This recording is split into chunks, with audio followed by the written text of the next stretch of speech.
So yun po guys, ayan, magandang araw po ulit sa lahat. So another topic naman po yung pag-uusapan po natin ngayon. At ito po ay patungkol pa rin po sa naging live ni Sir Paul about nga po sa nangyari sa Chris Pao at sa PB Team. Especially po sa kay Chris na. At yun nga po, doon sa naging live ni Sir Paul is maraming beses po niyang inulit or sinabi or ipinakausap na talagang wag po daw i-bash si Chris na, especially po sa mga nag-aabang lamang po na may ma-bash nga po diyan. Para sa atin po, para sa ating mga supporters po ng PB Team, mga charity vloggers, charity viewers, kung talagang mahal po natin si Sir Paul Pugong Bihero, simula noon pa man hanggang ngayon, isa na sundin po natin yung pakiusap po niya na wag i-bash si Chris na. Kasi sabi nga ni Sir Paul, di ba, na naayos na naman po, okay na naman po sila ni Chris na, talagang binigyan lamang po niya ng time si Chris na maayos po ang problema nito sa kanyang pamilya at sa kanyang sarili bago po ito bumalik sa PB House or pabalik kasama ng PB Team sa pag-mission.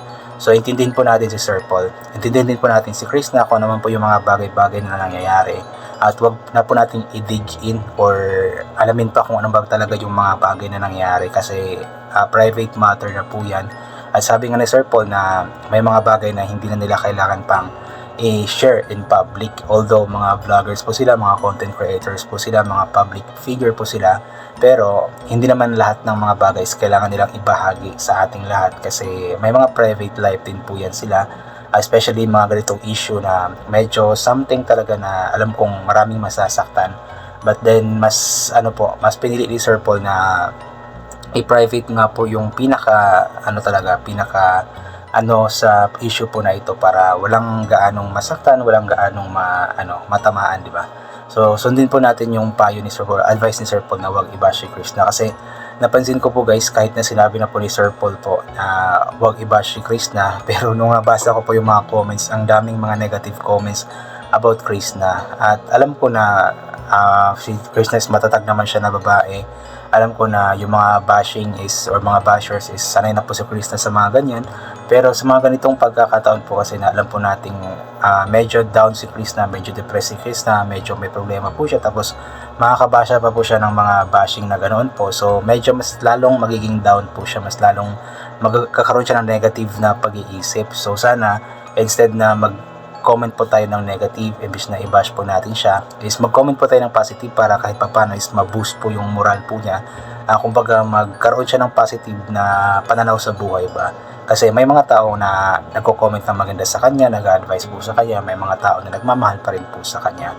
Hindi yung yun na nga po yung nangyayari, di ba? May something na po nangyayari ay mas lalo pa natin siyang binabaon, mas lalo pa natin siyang binabash. So hindi po yun maganda, especially for Chris na meron siyang history ng depression, na muntik na nga po siyang tumalon daw po sa 3rd floor ng mall. So mahirap po na maulit po yung ganoong bagay, di ba? Especially na minahal din po natin si Chris na bilang taga-suporta po niya, bilang taga-suporta ng Chris Pao. So sana ay intindihin din po natin yung mga sinasabi ni Sir Paul, sundin yung mga sinasabi po niya, kasi hindi naman kailangan na i-bash. Pero alam ko naman na may mga bashers na po talaga dyan simula noon pa man na naghahanap lamang po talaga ng mali. Pero sa ngayon po kasi, dati kasi is kapag nagbabasa po ako ng mga comments, ilan lamang po talaga yung nababasa ko ng mga bashers.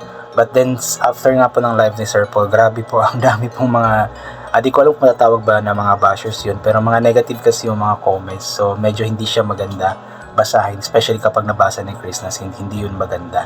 So yun, inulit ko nga po, kung talagang mahal po natin si Sir Paul Pugong Bihero, ay sundin po natin kung ano po yung yung mga sinasabi po niya, mga pinapayo po niya, mga ina-advise po niya, mga pakiusap po niya. Especially po na wag i-bash si Chris na. Kasi para din naman sa atin yun, kasi the more na maglambabash po tayo, the more na nagbibigay po tayo ng negative comments, the more na na-stress po tayo kasi iniisip po natin yung mga bagay-bagay po na yun. So instead na negative comments, negative na is positive na lang para maging positive din po yung kalalabasan po ng mga pag-iisip po natin, yung mga pananaw po natin magiging positibo din po. So anyway po, ito po, basahin po natin yung ilan po sa mga komento ng mga tao din po na nagmamahal pa din po hanggang sa ngayon sa tambalang Chris Pao, especially po kay Chris na. Ito po mula kay Kaakay Remix page. Ayan, yung mga taong masyadong conservative, sir, gusto nila lahat ng kilos niya ni Chris na malaman. Mga chismosa lang yan na gusto nila pakialaman ang buhay ng may buhay. Sana yan ang maunawaan ng mga followers. Respeto sana ang kailangan. Pugong bihero. Totoo naman, ayan, mga tao po talagang ganoon po, yung napakamarites, napaka-chismosa, yung gusto lahat ng mga bagay is pakialaman, lahat ng bagay is alamin, di ba? So, kung sinabi na po ni Sir Paul na hanggang doon lamang po yung kayang i-share po niya, hanggang doon lamang po yung kayang sabihin po niya, at hindi na po kailangan i-dig in pa kung ano po yung mga nangyari po talaga. So, intindihin po natin yun, unawain po natin iyon. Kasi hanggang doon lang po talaga ang kayang i-share ni Sir Paul na ano po. At para sa ating mga intindihin po natin yun, especially for mga bashers. Kaso itong mga bashers po kasi talaga is nag-aabang lang din po talaga ito sila ng ganito yung magkaroon ng ganitong issue tapos sasakyan nila hanggang sa lumaki yung issue. So sana wag na lang pong palakihin, sabi nga ni Sir Paul, wag nang palakihin para matapos na agad ito, makamove na ang lahat, masolve na ni Chris na ang problema, din makabalik na po siya kasama ng PB team. Shirley Humadil, ayan, hayaan niyo Sir Paul, yung mga ilan lang yan nag-bash na kung wala na ang Chris Pao, hindi na sila ang mag-support. Basta ako simulat sa pool, nag-umpisa kayo bilang pugong bihero. Nanonood ng mga vlog niyo hanggang na-meet mo si Chris na solid pugong bihero from Zamboanga City. Konti lang naman po yan sila, yung mga yung andyan lang sila nanonood dahil may Chris Pao. Konti lang po yan sila. Marami naman po, mas marami po tayong simula noon pa man is nanonood na po talaga ng pugong bihero vlogs simula noon pa man. Maging ako, nag-start po akong manood nang wala pa si Chris na. Matagal na din po akong nanonood kay Sir Paul. I believe 2021-2020. Yung nasa Manila pa si Sir Paul, nasa Batangas, is nanonood na po ako sa kanya, pero hindi siya as in pinapanood ko talaga araw-araw. But then nung nagpunta na po si Sir Paul dito sa Davao City mismo, that was way back April or March po 2022. So mga 4 years na po ang nakalipas. So doon po nag-start ako na maging solid talaga na charity viewer ng PB team, especially ni Sir Paul. Palagi na pong nanonood until now. So may mga pagkakataon din po dati na medyo naglaylo po ako dahil nga po may mga bagay na nangyayari. But then bumalik din naman po tayo para suportahan pa din po. Hindi lang Chris Pao, hindi lang si Krista, hindi lang si Sir Paul, kundi suportahan po ang ni Sir Paul, tawag yan, yung mission ni Sir Paul na magpabot ng tulong sa mga kababayan po natin. Shanice Pancho, ang kawawa dito is si Chris na, kasi daming basher ni Chris na sana kung may problema siya na wag nang i-public, kasi ang madudurog ng mga basher ay si Chris na. Sana kung may mga konting problema sana wag nang i-public, kasi kahit wala naman ikakabash. Yun nga po, matagal yun po yata itong kumbaga hindi pinansin ni Sir Paul, pero marami kasi mga nagtatanong ganito ganyan, marami mga nakakapansin. So kapag hindi magpaliwanag si Sir Paul din po, ang mangyayari is masisira din po si Sir Paul at ang buong PB team masira po talaga. So mas minabuti ni Sir Paul na ipaliwanag nga po ang lahat para yung mga nagtatanong is hindi na po magtanong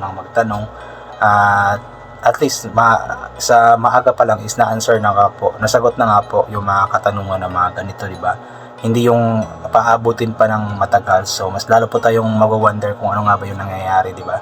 So mas okay na po itong mas maaga is mas nalaman po natin yung mga bagay po pa lang ganito na nangyayari. Pero yun nga, mas okay din po talaga sana na naka-private na lang. Kaso nga lang po, sa mga ganitong bagay kasi since mga public figure po sila, so kailangan din po talaga ng update po talaga. Philly Bailin, hayaan na lang sila na ayusin ang anumang problema na hinaharap nila, cause kung talagang tinadhana sila anumang pagsubok darating, malalampasan na nila yon. Sa mga bashers, sabi ni Sir Paul, wala naman daw problema kung hindi na kayo manonood sa kanila. So don't follow and watch na lang para hindi kayo ma-stress emotionally. Tama naman po, kung ayaw nyo pong manood, kung na-stress po kayo dahil nga po sa ganito ganyan, so wag po kayong manood para hindi po kayo ma-stress. Madali lang naman po yung solusyonan, di ba? Wag manood, i-block niyo yung PB team, si Sir Paul, si Chris na para wala po kayong mapanood na kahit anong something about PB team, about Chris Pao, para hindi po kayo ma-stress. Ganun lang po yung kadali, hindi yung nanonood pa rin po kayo tapos habang nanonood po kayo is na-stress po kayo tapos nambabash po kayo dahil sa stress po nyo. Hindi po yung tama.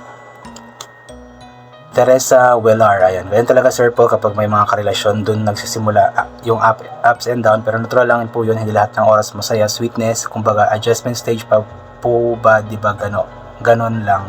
Ayan. So yun po, tama naman po. Every relationship naman merong ups and down. So hindi naman pwede ups lahat. Hindi pwedeng masaya palagi, hindi pwedeng sweetness lagi. So may mga bitterness din po talaga like ganito. But at the end of the day, alam ko namang malalagpasan din po ito. Basta yun, magpray lang din po palagi at alamin yung or resolve yung mga problema kung ano man po yung problema na nangyayari. So yun, I think hanggang dito na lamang po muna itong gagawin ko na reaction video. So God bless po and bye for na po.